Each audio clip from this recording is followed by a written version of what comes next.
Misogynist president bans women from driving. What happens next changes everything. The announcement came on a cold Tuesday morning.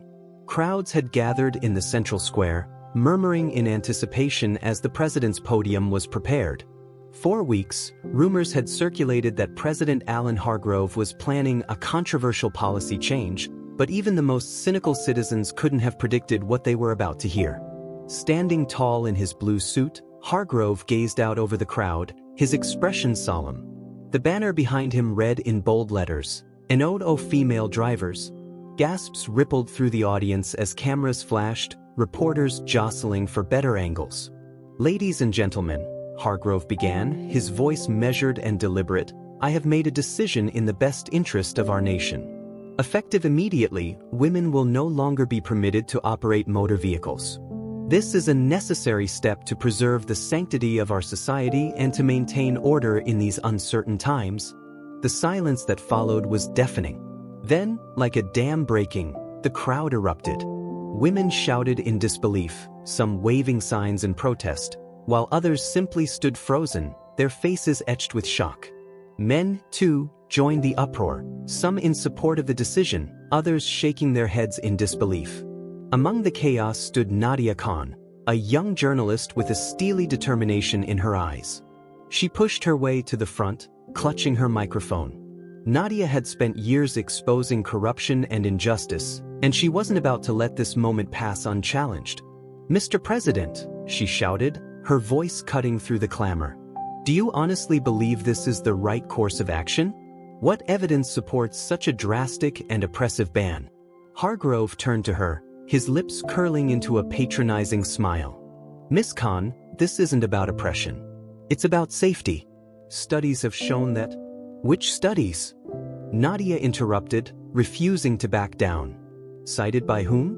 And why target women specifically? Aren't men statistically more likely to cause accidents?" The crowd murmured in agreement, emboldened by her defiance. Hargrove's smile faltered, but he quickly regained his composure. "Miss Khan," he said, his tone icy, "this decision is final.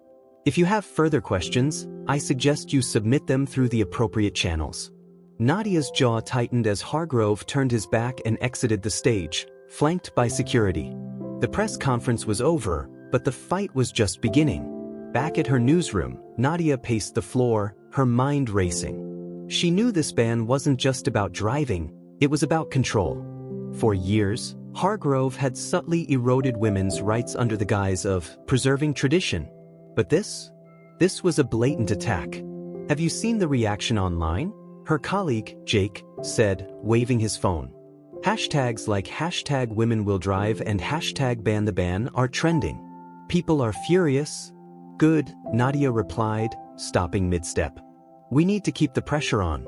If we let this slide, what's next? A ban on women working? Voting?" Jake nodded, but his expression was grim. "You know how Hargrove operates. He'll double down before he ever admits he's wrong. Then we'll make it impossible for him to ignore us," Nadia said, her voice resolute. "Get me the contacts for every activist, lawyer, and politician willing to stand against this. We're going to build a coalition."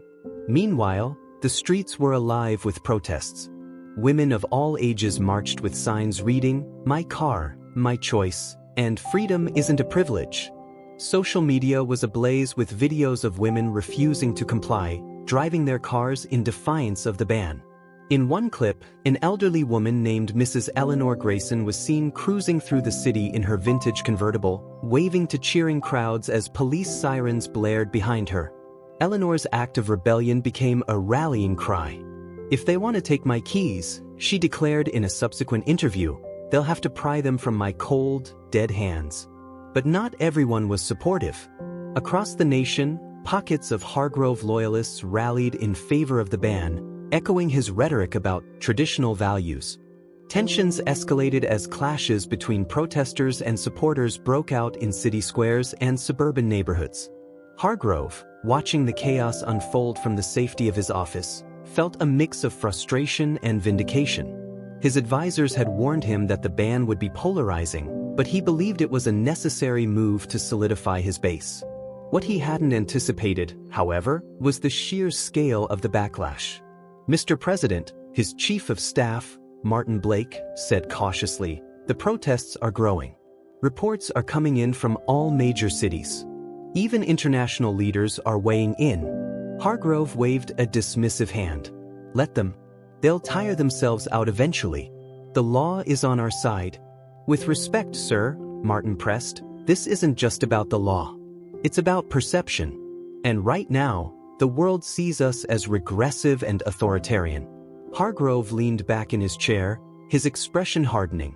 "Then we'll remind them who's in charge. Mobilize the National Guard if you have to. I won't be bullied into reversing course." Martin hesitated, then nodded. But as he left the room, a seed of doubt had been planted. Even among Hargrove's inner circle, cracks were beginning to form. The resistance, however, was only growing stronger. Nadia's coalition quickly gained traction, uniting people across political, racial, and socioeconomic lines.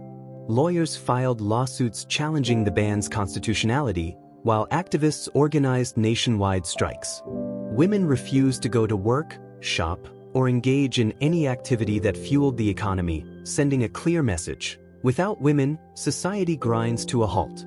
One of the most powerful moments came during a televised debate, where Nadia faced off against Senator Richard Caldwell, one of Hargrove's staunchest allies. Caldwell, known for his fiery rhetoric, accused the protesters of being hysterical and anti-family. Hysterical? Nadia shot back, her voice steady. Is it hysterical to demand equal rights? To fight for the freedom to live our lives without arbitrary restrictions? Senator Caldwell, your argument isn't about safety or tradition, it's about fear. Fear of a world where women are your equals. The audience erupted into applause, and Caldwell's face turned red. It was a turning point, a moment that galvanized the movement and put the administration on the defensive. As weeks turned into months, the situation reached a boiling point. The protests showed no signs of slowing, and public opinion was shifting rapidly. Even some of Hargrove's most loyal supporters began to question the wisdom of the ban. Behind closed doors, Hargrove faced mounting pressure from advisors, donors, and foreign leaders to reverse his decision. But the president, stubborn to the core, refused to back down. It wasn't until a shocking scandal emerged that the tide truly began to turn. The scandal began as a whisper, a rumor circulating through back channels in the media. But it wasn't long before it exploded into the public eye. A whistleblower from within the administration leaked damning evidence. The driving ban wasn't about safety, tradition, or values. It was a calculated move by Hargrove to secure lucrative contracts with auto manufacturers planning to roll out driverless vehicles. By reducing the number of drivers, especially women, who statistically bought smaller, more fuel-efficient cars, Hargrove's administration had promised a surge in demand for autonomous fleets. The documents included emails, signed agreements, and even a memo from Hargrove himself outlining the strategy. When the story broke, it spread like wildfire, dominating headlines and social media. The hashtag profit over people trended for days, with citizens demanding accountability. Nadia, who had been tipped off about the leak by an anonymous source, was one of the first journalists to break the story. Her exposé on national television was watched by millions, and her calm yet fiery delivery cemented her as a leading voice in the fight against Hargrove's policies. "This is not about safety," Nadia declared, her voice steady but impassioned. "This is about greed. It's about a president willing to strip half the population of their rights to line his own pockets. And we, the people, will not stand for it." The backlash was immediate and overwhelming. Protesters flooded the streets in record numbers, their chants echoing through city centers and small towns alike. Women and men staged sit-ins at government buildings, demanding Hargrove's resignation. Activists called for a nationwide boycott of the companies implicated in the scandal, crippling their stock prices within days. Even Hargrove's allies began to distance themselves. Senator Caldwell, who had staunchly defended the ban, released a statement condemning the president's actions. "I was misled," he claimed, though few believed his words. Other lawmakers followed suit, eager to salvage their reputations as public outrage reached a fever pitch. Within the administration, chaos reigned. Hargrove's inner circle was fracturing, with staffers resigning in droves and leaks pouring out to the press. Martin Blake, the chief of staff, approached Hargrove in his office, his expression grim. "Mr. President," Martin began, "we're losing control. The lawsuits, the protests, the media, we can't contain this." Hargrove slammed his fist on the desk. "They're overreacting. This will blow over." "With all due respect, sir," Martin said, his tone measured but firm, "it won't. The people won't let it. The evidence is out there, and they want justice. If you don't act now, this administration won't survive." Hargrove glared at him, but the weight of the situation was undeniable. "What are you suggesting?" "Rescind the ban," Martin replied. "Make a public apology. It's the only way to salvage what's left of your presidency." The president leaned back in his chair, his jaw tightening. He had built his career on projecting strength, and the idea of admitting defeat was unthinkable. But as the hours dragged on and the pressure mounted, even Hargrove began to realize he had no other choice. The following day, the nation held its breath as Hargrove addressed the public in a televised statement. Standing at the same podium where he had announced the ban months earlier, he looked noticeably older, the strain of the scandal etched into his face.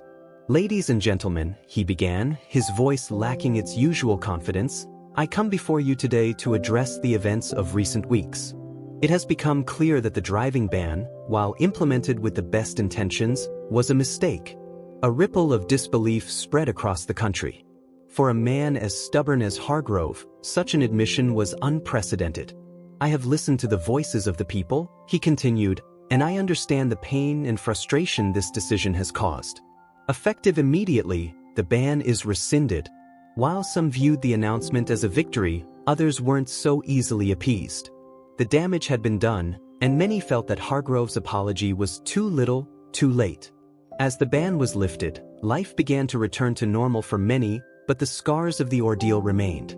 Women who had been arrested for defying the ban demanded justice, filing lawsuits against the administration for wrongful imprisonment. Communities that had been divided by the policy faced the challenge of rebuilding trust. For Nadia, the fight wasn't over. She continued to use her platform to hold those in power accountable, ensuring that the lessons of the past months weren't forgotten.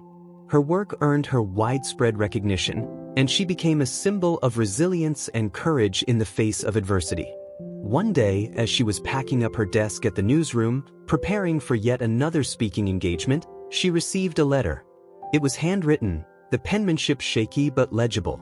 "Dear Miss Khan," it began, "I wanted to thank you for everything you've done. I'm an old woman, and I've lived through more than my fair share of injustice.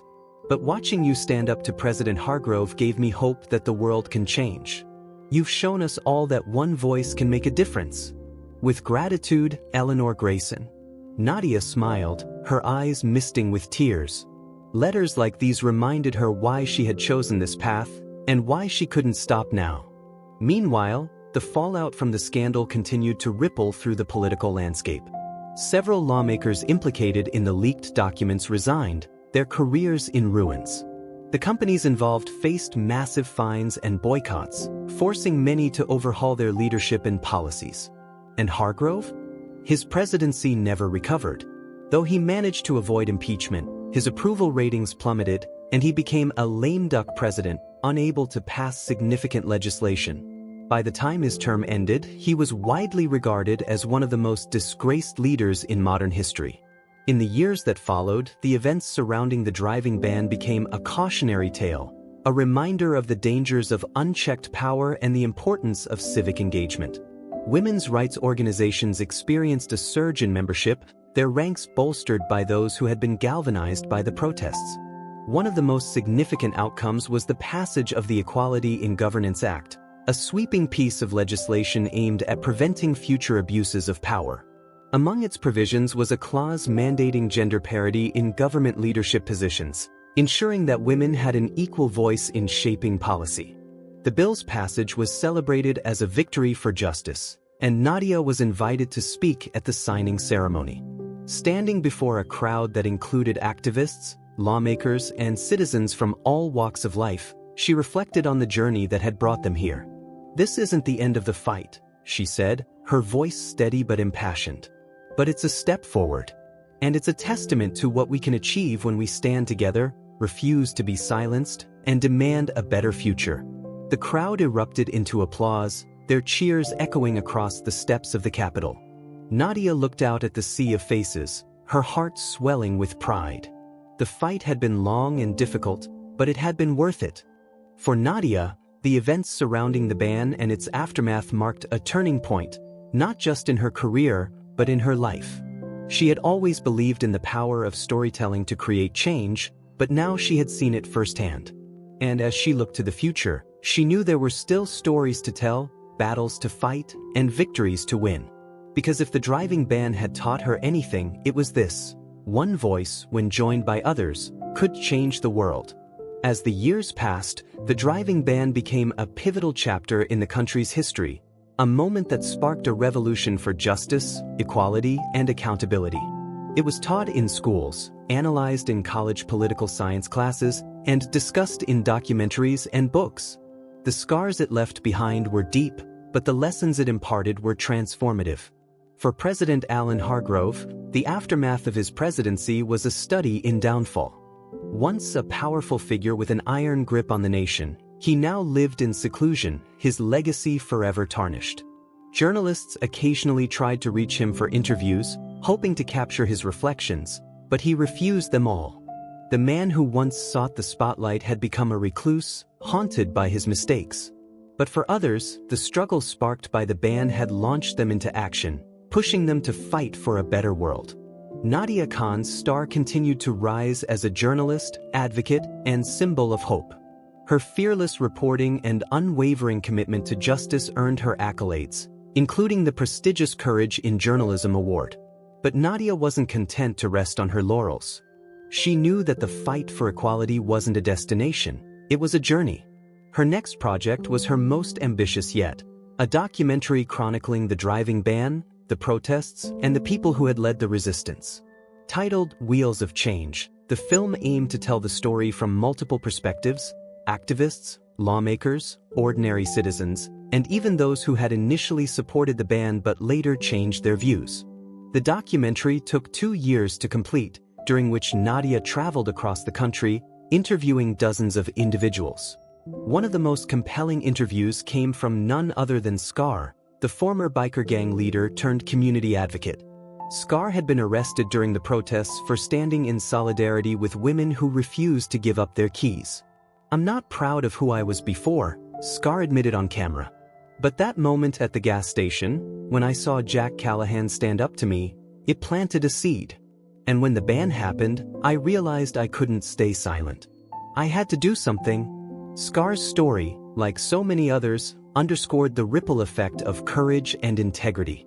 Nadia included his testimony in the film, weaving it into a narrative that celebrated the power of ordinary people to create extraordinary change. When Wheels of Change premiered, it was met with critical acclaim. Audiences were moved to tears by its raw honesty and inspired by its message of hope. The film sparked a renewed wave of activism, with viewers organizing community discussions, advocacy campaigns, and initiatives to address other systemic injustices. At the film's premiere, Nadia stood on stage during a Q&A session, answering questions from an audience eager to learn more. One young woman raised her hand, her voice trembling as she asked, "What kept you going when things felt hopeless?" Nadia paused, her expression thoughtful. "It was the people," she said finally. "The women who refused to give up. The men who stood by their side. The communities that came together in the face of division. Every time I felt like giving up, I remembered that I wasn't alone, and that made all the difference." The room erupted into applause, and Nadia felt a surge of gratitude. Her work had always been about amplifying others' voices, and seeing their impact firsthand was a reminder of why she had chosen this path. While Nadia continued her advocacy work, another unexpected figure emerged from the shadows: Martin Blake, Hargrove's former chief of staff. Racked with guilt over his role in the administration, Martin had spent years reflecting on his actions. He eventually decided to write a memoir, candidly detailing the inner workings of the presidency and the events that led to the driving ban. Titled The Cost of Power, the book was equal parts confession and warning. Martin described the culture of arrogance and entitlement that had pervaded the administration, as well as his own failures to speak out sooner. But he also highlighted the moments of humanity he had witnessed, the courage of the protesters, the determination of journalists like Nadia, and the resilience of a nation that refused to be silenced. The memoir became a bestseller, sparking debates and discussions about accountability in leadership. Critics praised Martin's honesty, though some questioned whether his efforts to atone were enough. For Martin, the book was less about redemption and more about ensuring that history wouldn't repeat itself. "I can't undo the past," he said during an interview, "but I can shine a light on it, so others can learn from my mistakes." Meanwhile, the Equality in Governance Act continued to transform the political landscape. Women's representation in government reached unprecedented levels, bringing fresh perspectives to policymaking. Laws addressing gender inequality, workplace discrimination, and reproductive rights were passed, marking significant progress. Among the new wave of leaders was Carla Hernandez, a graduate of the Callahan Leadership Academy. Inspired by Jack Callahan's teachings and Nadia's advocacy, Carla had decided to run for office in her home state. Her campaign focused on education reform, economic empowerment for women, and community development. Carla's grassroots approach resonated with voters, and she won by a landslide. As a state senator, she became a champion for marginalized communities, proving that leadership wasn't about power, it was about service. One day, Carla invited Jack Callahan to visit the state capitol and witness the impact of his mentorship firsthand. Jack, now retired but still deeply invested in the lives of his former students, accepted the invitation with a mix of pride and humility. As he toured the Capitol, Jack marveled at the energy and passion of the young leaders he met. Many of them credited the Academy, and Jack himself, for inspiring their journeys. "You've built something incredible," Carla told him as they stood in her office. "Your legacy isn't just in the Academy, it's in the lives of everyone who's passed through its doors." Jack smiled, his heart full. "I didn't do it alone," he said.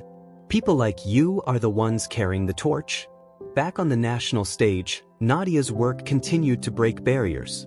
She launched a nonprofit organization dedicated to media literacy and civic engagement, teaching communities how to use storytelling as a tool for advocacy. The organization, aptly named Voices of Change, partnered with schools, libraries, and community centers to empower people to share their stories and fight for justice.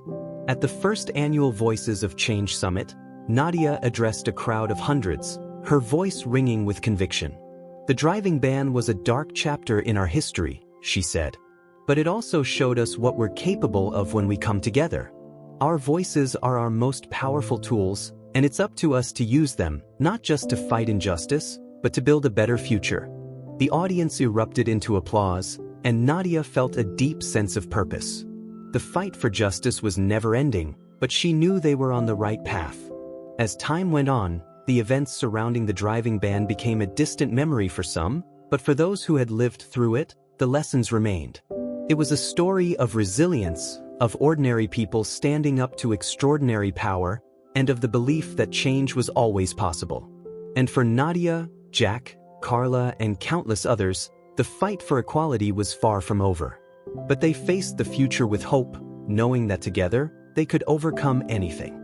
Because if history had taught them one thing, it was this: the wheels of change might turn slowly, but when fueled by courage and determination, they were unstoppable.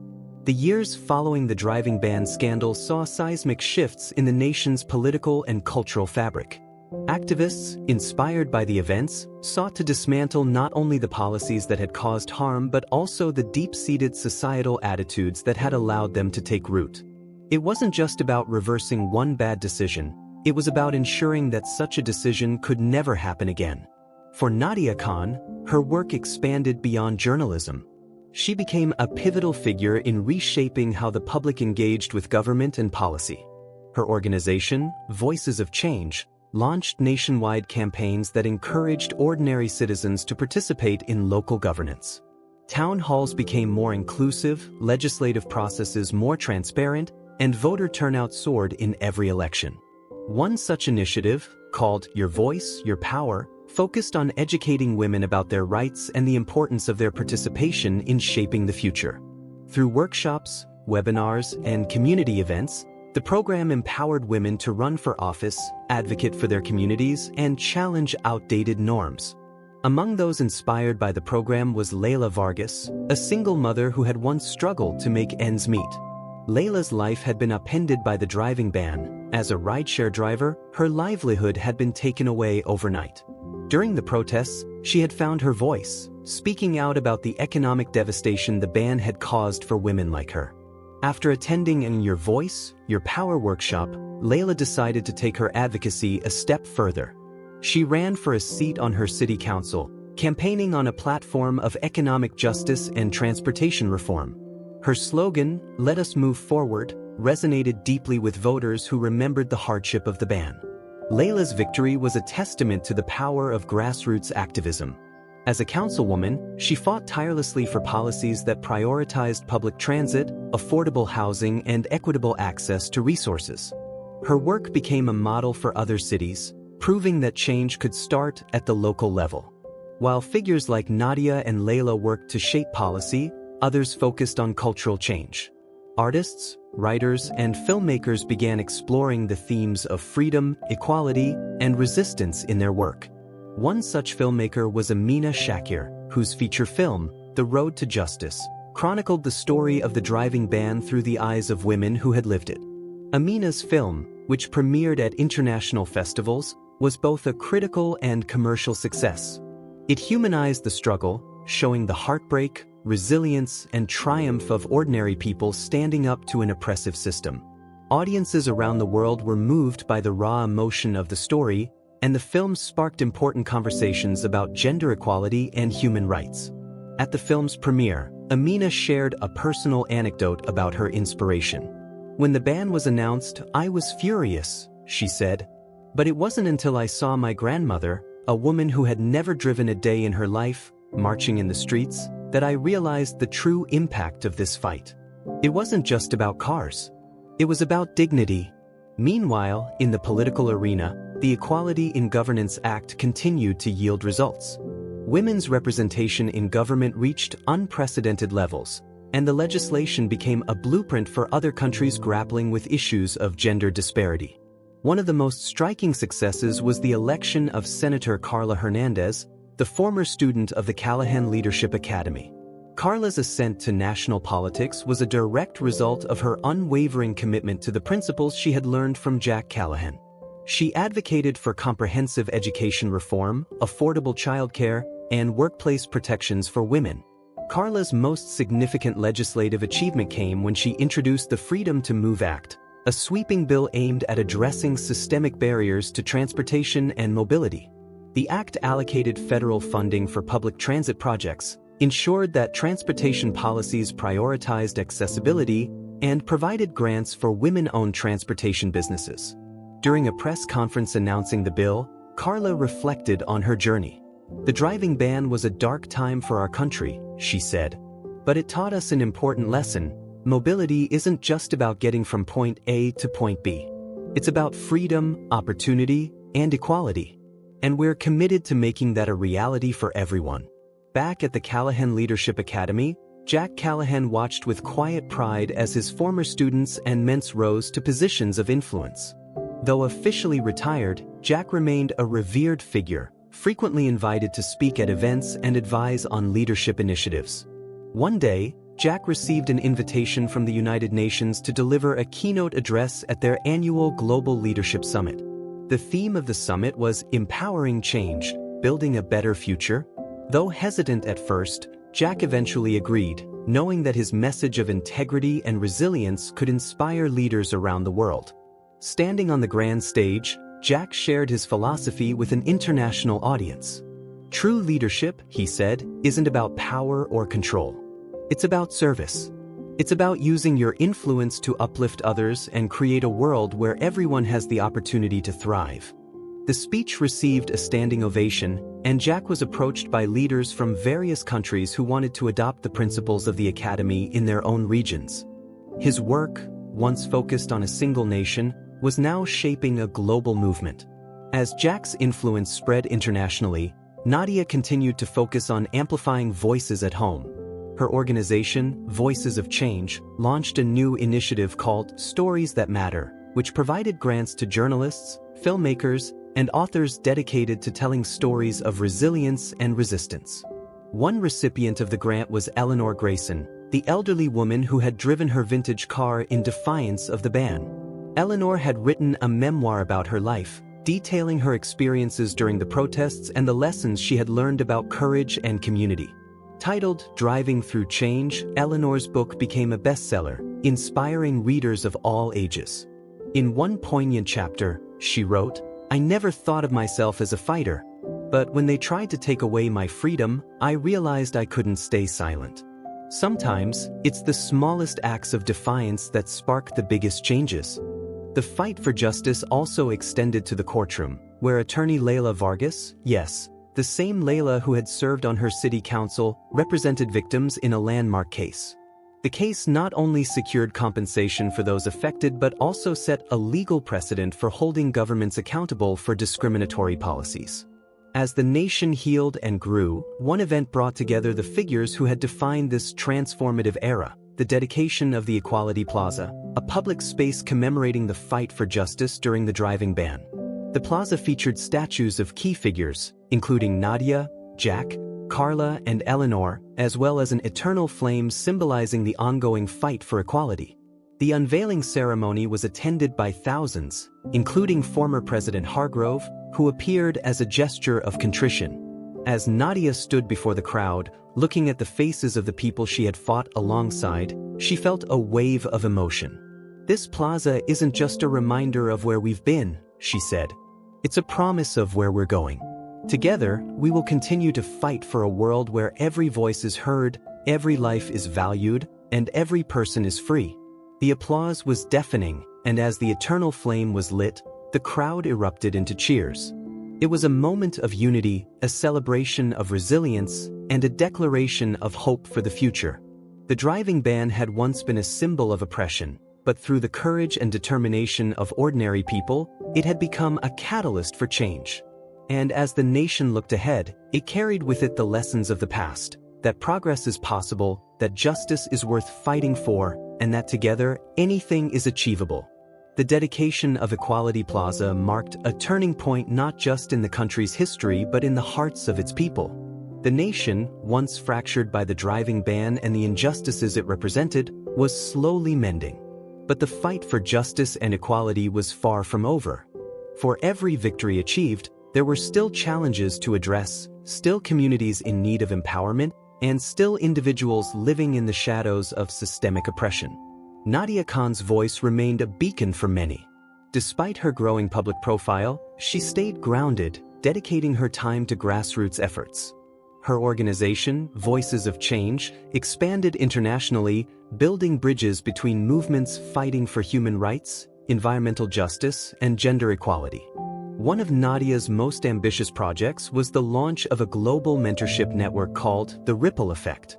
Its purpose was simple: to connect experienced leaders with emerging changemakers, ensuring that knowledge and wisdom were passed down to fuel future generations of activism. Among those who benefited from the program was Amara Patel, a 19-year-old university student who had grown up idolizing Nadia. Amara had been only 15 during the driving ban but remembered how her mother, a taxi driver, had been devastated by the policy. The protests had shaped Amara's worldview, igniting a passion for justice that burned brighter with each passing year.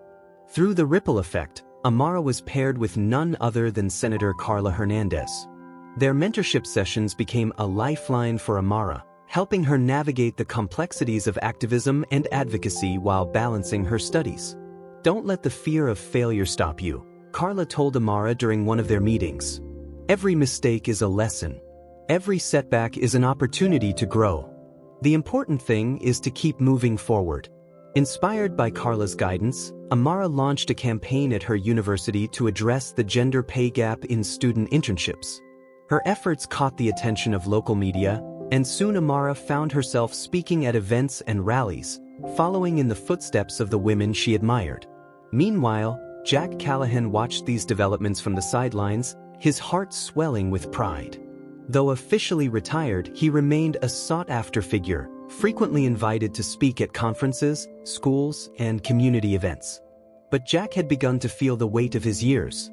His body moved slower, and his once booming voice was now softer, though no less impactful. One evening, Jack received a call from Nadia. She wanted him to join her on a panel discussing the legacy of the driving ban and the lessons it held for future generations. "I don't know if I'm the right person for this," Jack said, his voice tinged with doubt. "The fight has evolved so much since my time." "Jack," Nadia replied gently, "you're the reason so many of us are in this fight. Your leadership, your courage, they laid the foundation for everything we've built. Your voice matters." Jack hesitated, then smiled. "All right, Nadia. Let's do it." The panel, held in a packed auditorium, brought together leaders from various fields, activists, politicians, educators, and artists. Jack, seated beside Nadia and Carla, felt a mix of nerves and excitement as he took in the crowd. When it was his turn to speak, Jack shared his reflections on leadership and resilience. "I've always believed that true strength comes from standing firm in your values, even when the world tries to shake you," he said. "But I've also learned that strength isn't something you carry alone. It's something we build together, through trust, collaboration, and a shared commitment to justice." The audience erupted into applause, and Jack felt a surge of gratitude. He may have been older, but his voice still resonated. In the aftermath of the panel, Jack and Nadia shared a quiet moment backstage. "You've built something incredible," Jack told her, his voice filled with pride. "The world needs more people like you." Nadia shook her head, smiling. "I'm just following the path you helped create. None of this would have been possible without you." The two shared a moment of mutual respect, their connection forged by a shared commitment to making the world a better place. As the years went by, the legacy of the driving ban continued to ripple outward. Schools incorporated the events into their curriculums, teaching students about the importance of civic engagement and the power of collective action. Documentaries, books, and plays explored the human stories behind the protests, ensuring that the lessons of the past weren't forgotten. One such project was a book written by Eleanor Grayson, the elderly woman who had driven her vintage car in defiance of the ban. Titled Behind the Wheel, A Journey of Resistance, the memoir became a bestseller, inspiring readers of all ages. In one chapter, Eleanor reflected on the protests. "I was scared," she admitted, "but I realized that if we didn't stand up, we'd lose more than our right to drive. We'd lose our dignity. And that wasn't a price I was willing to pay." At the same time, the international community looked to the events surrounding the ban as a case study in resilience and reform. Activists in other countries facing oppressive regimes drew inspiration from the movement, using similar tactics to challenge injustice and demand change. Nadia frequently traveled abroad, sharing her experiences and learning from others. During a trip to India, she met a group of young women fighting for equal access to education in rural areas. Their courage reminded her of the women who had marched alongside her during the protests, and she left the meeting feeling reinvigorated. Back home, Voices of Change launched a new initiative called Bridges Across Borders, fostering collaboration between grassroots movements worldwide. The program emphasized the interconnectedness of struggles for justice, showing that progress in one area could fuel progress in others. One of the most unexpected developments came from Martin Blake, Hargrove's former chief of staff. After the release of his memoir, Martin had dedicated himself to public service, using his platform to advocate for government accountability and transparency. Martin partnered with Leila Vargas, the former councilwoman-turned-attorney, to create the Justice and Integrity Institute. The institute focused on training government officials in ethical leadership and preventing abuses of power. Its programs were adopted by several states, marking a significant step toward rebuilding trust in public institutions. During a press conference announcing the institute's expansion, Martin addressed the audience with humility. "I can't change the mistakes I made," he said, "but I can use what I've learned to ensure that others don't repeat them. This is my way of making amends." As the nation continued to heal and grow, the driving ban became less of a scar and more of a badge, a symbol of what could be achieved when people stood together against oppression. The lessons it taught weren't just about resilience, they were about the enduring power of hope and the belief that change, no matter how difficult, was always possible. Nadia, Jack, Carla, Layla, Eleanor, and countless others carried those lessons forward, each in their own way. Together, they proved that even in the darkest of times, light could be found, and that the road to justice, though winding and uncertain, was always worth traveling. The driving ban became a story of collective triumph, a symbol of resilience that reminded people of the strength in unity. While the national and international impact continued to ripple outward, the personal lives of those who had lived through it were forever changed, each carrying their own stories of struggle, hope, and growth. For Nadia Khan, life had taken on an entirely new dimension. While she continued to lead voices of change, her work as a journalist began to evolve into something more personal. She was approached by a major publishing house to write a book, not just about the driving ban, but about her journey, her experiences, and the lessons she had learned along the way. Initially, Nadia hesitated.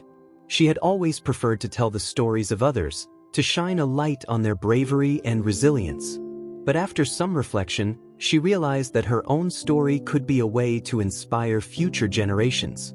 And so, she began to write. The book, titled Breaking the Silence, A Story of Courage and Change, became a bestseller even before its release. Nadia's storytelling skills brought to life not only her own experiences but also the stories of the women and men who had stood beside her during the protests. She wrote about Eleanor Grayson, the elderly woman who refused to relinquish her freedom, and Layla Vargas, whose determination turned her from a victim of the ban into a champion for justice. She wrote about the women whose names had been forgotten by history but whose courage had fueled the movement. In one poignant chapter, Nadia shared her thoughts from the day the ban was announced. I remember standing there, microphone in hand, surrounded by chaos. For a brief moment, I felt powerless, overwhelmed by the enormity of what we were facing. But then I looked into the eyes of the women around me, mothers, daughters, grandmothers, and I realized that power doesn't come from a single person. It comes from all of us, standing together. The book's release was met with critical acclaim and widespread praise. Nadia was invited to speak at universities, conferences, and international forums, where she shared her message of hope and resilience. Her words resonated with audiences across the globe, inspiring movements in countries far removed from her own. Meanwhile, Jack Callahan found himself reflecting on the legacy he had left behind. Though he had officially retired from public life, he still received letters and emails from former students, each one sharing how the lessons they had learned at the Callahan Leadership Academy had shaped their lives. These letters brought Jack immense joy, serving as a reminder that his work had planted seeds of change in countless hearts. One such letter came from Scar, the former biker gang leader who had turned his life around after his encounter with Jack. Scar had become a community organizer, using his influence to mentor young men at risk of falling into lives of crime. In his letter, he thanked Jack for seeing past his tough exterior and believing in his potential. "You saved my life," Scar wrote. "Not just by standing up to me that night, but by showing me what it means to be a real leader. I only hope I can pass on that lesson to others." Jack decided to visit Scar in his hometown, curious to see the impact he was making. The two men met at a community center where Scar ran a mentorship program. Jack was amazed by what he saw: young men learning skills, building confidence, and finding a sense of purpose. "You've done incredible work here," Jack told Scar, his voice filled with pride. "I had a good teacher," Scar replied with a grin. "And I'm just getting started." While Jack was reconnecting with old allies, Senator Carla Hernandez was busy forging new paths in national politics. After years of tireless advocacy, Carla announced her candidacy for governor, running on a platform of equity, education, and empowerment. Her campaign was groundbreaking, not only because she was the first Latina to run for governor in her state but also because of the grassroots energy that fueled her movement. Carla's slogan, "Building Bridges, Breaking Barriers," became a rallying cry for supporters across the political spectrum. Her campaign emphasized unity, drawing inspiration from the protests against the driving ban. At town halls and rallies, Carla often spoke about how those protests had shown her the power of collective action. Leadership isn't about standing above others, she would say. It's about standing with them, fighting alongside them, and working together to create a better future. Her words resonated deeply with voters, and when election day came, Carla won in a historic landslide. As governor, she immediately began implementing policies that reflected her commitment to justice and equality. Her administration became a model for other states, demonstrating what could be achieved when leaders prioritized the needs of the people over political agendas. As Carla was transforming state politics, Leila Vargas was making waves on a national level. Her work as an attorney had earned her a reputation as one of the most effective advocates for marginalized communities, and she was frequently invited to testify before Congress on issues ranging from transportation equity to criminal justice reform. Leila's efforts culminated in the passage of the Freedom to Thrive Act, a comprehensive piece of legislation aimed at addressing systemic inequality. The act provided funding for community development programs, expanded access to affordable housing, and established protections against discrimination in public services.